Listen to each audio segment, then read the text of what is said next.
Hey guys, I've been doing a lot of studying. I have so much I want to summarize, but this video is just going to be a simple one. It's about the zodiacal interpretation of Da Vinci's Last Supper. Okay, so we have Jesus in the center as the sun, like the sun in the zodiac, and then all these 12 disciples, well, including Mary, Mary Magdalene, incorporate these zodiacal archetypes. So let's start with at the head of the table is Saint Simon, who represents Aries. Um, Aries is a sign of fire and action, and Simon's hand indicate the direction to take. Um, he governs the head, and Simon's forehead is well highlighted. Um, its readiness is also shown by the creative Aryan hands to act according to the will and courage of the Aryans. On the left is Taurus, whose countenance is angry while listening to Simon, as if slowly digesting his impressions. His hands are in a posture of one who receives something, characterizing the possessiveness of Taurus, which is a sign that accumulates. And in the human body, Taurus rules the neck and throat, and his neck and throat are somewhat highlighted right here. And then you have Saint Matthew of Gemini. It's the double sign which governs the interaction with people and ability to gather information. Matthew has the willing hands and face on opposite sides of each other, revealing the Gemini habit of talking and listening at the same time. Um, he almost looks like, hey, what are they talking about? Also, we have Saint Philip, which is Cancer, and his hands are towards his chest, showing the Cancerian tendency to accommodate and protect and take care of things.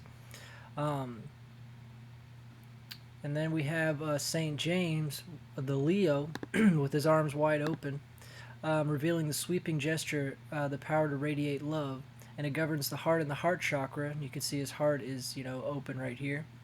His expansive gesture shows his confident nature and centering attention. And then behind him is Saint Thomas, representing Virgo. He represents the inquisitiveness of Virgo with the raised finger. He disputes before Christ. All right. To the left of Jesus is Libra, symbolized by Mary Magdalene. I don't know if that's Jesus' wife or not. I very much doubt that. The hands clasped, she weighs and considers all opinions before taking positions, and they rule the seventh house, which is of marriages and partnerships. But anyway, Libra is also a sign of beauty, and it's obviously the most beautiful person in the picture right now. And then we got Judas, representing Scorpio, with one hand in a bag of money, and the other hand he knocks on the table in protest. Scorpio rules the eighth house, which is of death and money and debts to others. It's funny how he rules death, and Judas dies and betrays Jesus. And then we have Peter, which represents Sagittarius. They rule philosophy and religion. His finger points to Jesus as the goal of Sagittarius is spiritual, and he stands between Mary and Judas, bringing clarification and light to the discussion. It's kind of an uplifting sign. Also, then we have St. Andrew as Capricorn, right here, the most responsible sign. He imposes limits with his restrictive gestures, and his thin face and perturbant bones reveal the Capricorn biotype. Capricorn rules the bones. His hair and beard are white, and his face show a serious relationship that Capricorn obtains with time and wisdom.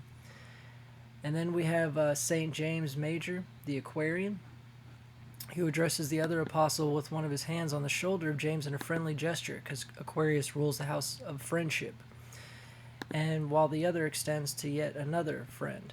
He sees all, encompassing the discipleship led by Jesus, as Aquarius rules the 11th house, which encompasses the industry of group friends, social communications, and hope. And lastly, we have Bartholomew the Traveler, representing Pisces. His feet, which are governed by Pisces, are in focus. I don't know, that's a stretch right there. He seems absorbed by what's happening at the table, leaning on his hands, makes a devotional statement that reveals the climate of this meeting. And then we have Jesus in the center as the sun. Literally the sun and the sun. So that's just an interesting way to interpret this painting, especially because we know Jesus' Last Supper wasn't on a big, long, flat table. It was a round table.